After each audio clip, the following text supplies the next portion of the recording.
fait, quand on discute de ces questions, du genre, on a parlé du Moyen-Âge, on entend souvent « oui, mais c'était les vieux, les jeunes, ça va mieux ». Bon, bah moi, je suis là pour vous dire qu'en fait, pas du tout. Chez les jeunes, il y a une vision qui est très précise de ce que doivent être les filles et de ce que doivent être les garçons. Et c'est ce qu'on retrouve finalement dans toute la société.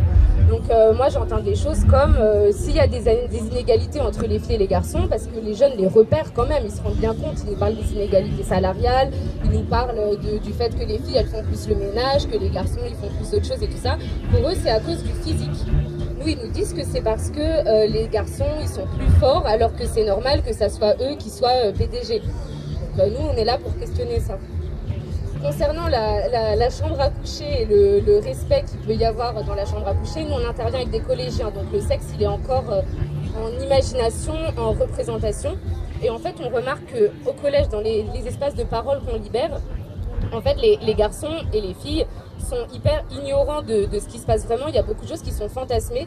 Toutes les relations sont considérées déjà comme hétérosexuelles. C'est très très difficile au collège d'imaginer une relation qui soit autre qu'hétérosexuelle. Et surtout, il y a des choses un petit peu inquiétantes qu'on peut entendre, comme par exemple, lors d'un rapport sexuel, les hommes pénètrent et les filles ont mal.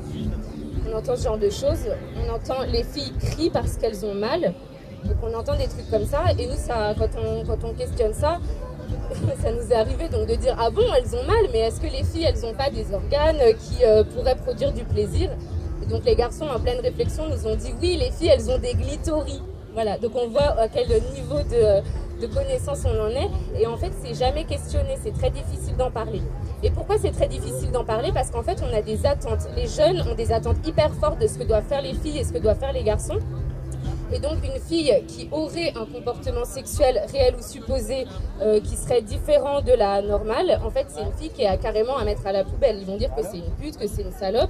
Et comment on sait si une fille c'est une pute ou une salope? En fait ça tient à rien, ça tient à comment elle s'habille, qui est-ce qu'elle fréquente, comment elle parle. Et en fait en 2 secondes on peut être catalogué hyper vite donc de pute ou de salope, ce qui conduit à une vraie ostracisation, à une exclusion en fait de la parole des filles et de leur place dans la classe.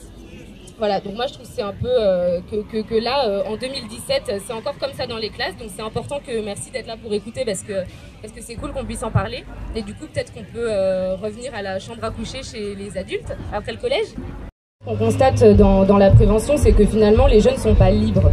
Ils ne sont pas libres d'être qui ils veulent, qui elles veulent, parce qu'en fait, il y aura toujours une espèce de police du genre, quelque part, pour condamner les choix des uns et des autres, et surtout des unes et des autres. Nous, on fait souvent un petit jeu avec les jeunes pour voir quelle vision ils ont et pour voir qui décide en fait de ces obligations. C'est le jeu de la jupe. On nous dit toujours ah oui, mais elle a une jupe trop courte, donc c'est normal. Alors ce qu'on fait, c'est qu'on fait se mettre tout le monde debout. Bah tiens, on peut le faire. Est-ce qu'il y en a qui veulent se mettre debout pour faire le jeu de la jupe? Allez-y, debout. Ok. Ok, merci, 2, 3, c'est bien. Ok. C'est quoi une jupe trop courte? Vous pouvez montrer sur vos cuisses. Ok. Tu veux là? Ok. Et toi là? Ok. Personne n'a les mains au même niveau. En fait, c'est ça. Et qui a décidé que cette jupe était trop courte? Bah voilà, en fait, on voit que c'est des espèces de trucs qui sont là, qui sont ancrés. Vous pouvez vous rasseoir si vous le souhaitez, mais vous pouvez aussi genre là. Rallongez votre jupe aussi, même. Surtout pas, surtout pas. Voilà, et donc on voit qu'il y a toujours ce truc de choix qui manque. Et en fait, dans cette construction-là dont on parlait de la virilité, il y a des choses qui sont quand même assez grave, je trouve, c'est que les valeurs qui sont associées à cette prétendue masculinité idéale, en fait, c'est souvent la violence, la domination et toutes ces choses qui font que la société aujourd'hui, elle n'est pas hyper jolie. Donc nous, en fait, on essaye de choisir à la fin de chaque cycle d'intervention, on fait du théâtre forum et le but, c'est de rejouer des situations qui peuvent se retrouver au collège, comme par exemple des mains aux fesses, un couple qui sort ensemble et la pression des pères, enfin ce genre de choses.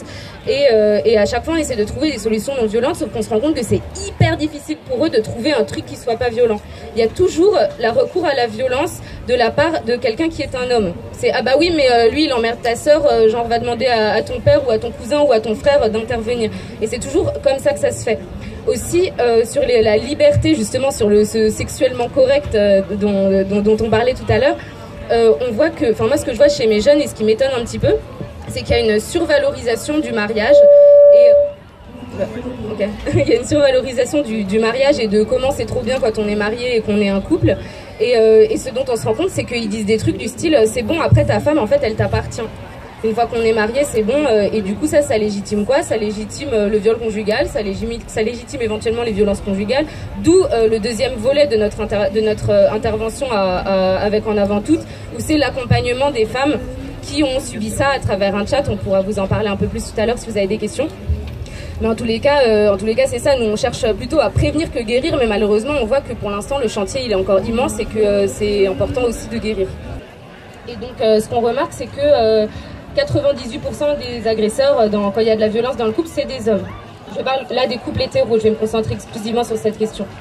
Et en fait, ce qui se passe dans les violences conjugales, c'est que on a appris quand on était petit, quand on est un garçon, voilà, avec toute l'éducation qui vient des parents, mais aussi de la société, de l'école, du cinéma, des pubs, tout ça, que les hommes étaient en droit de dominer, de prendre ce qu'ils veulent, ils doivent se battre pour atteindre leurs objectifs, ils doivent conquérir les femmes, il y a vraiment un vocabulaire même limite militaire dans l'éducation, alors que les filles, on leur apprend plutôt à être conciliantes, à être douces, à être calmes, à satisfaire aussi. Et en fait, ça fait que quand on est adulte, quelquefois, il y a des hommes qui se sentent un petit peu, autorisés à abuser de ça. Et donc, soit ça peut être des coups, mais ça peut être aussi des violences qui sont psychologiques. Donc le fait de rabaisser les personnes. Dans les violences physiques, en fait, il n'y a pas que les coups, il y a aussi les violences qui atteignent à la personne, comme par exemple, je sais pas, les crachats au visage, le fait de brûler, de mordre, tout ça. Il y a les violences aussi sexuelles. Les femmes, elles nous parlent beaucoup des coups et des insultes, mais elles nous parlent rarement des violences sexuelles, alors qu'il y en a toujours. Quand une femme n'est pas d'accord, et même quand un homme n'est pas d'accord, c'est non, ça se fait juste pas, et c'est pas la peine de menacer avec un couteau sous la gorge, ou même des choses plus subtiles, avec une menace de déception peut-être, ça peut être vachement grave. Les violences économiques aussi, le fait de pas autoriser sa femme à travailler, ou au contraire l'obliger à le faire, tout ça. Les violences administratives, priver des papiers, tout ça, c'est ça les violences conjugales. Voilà.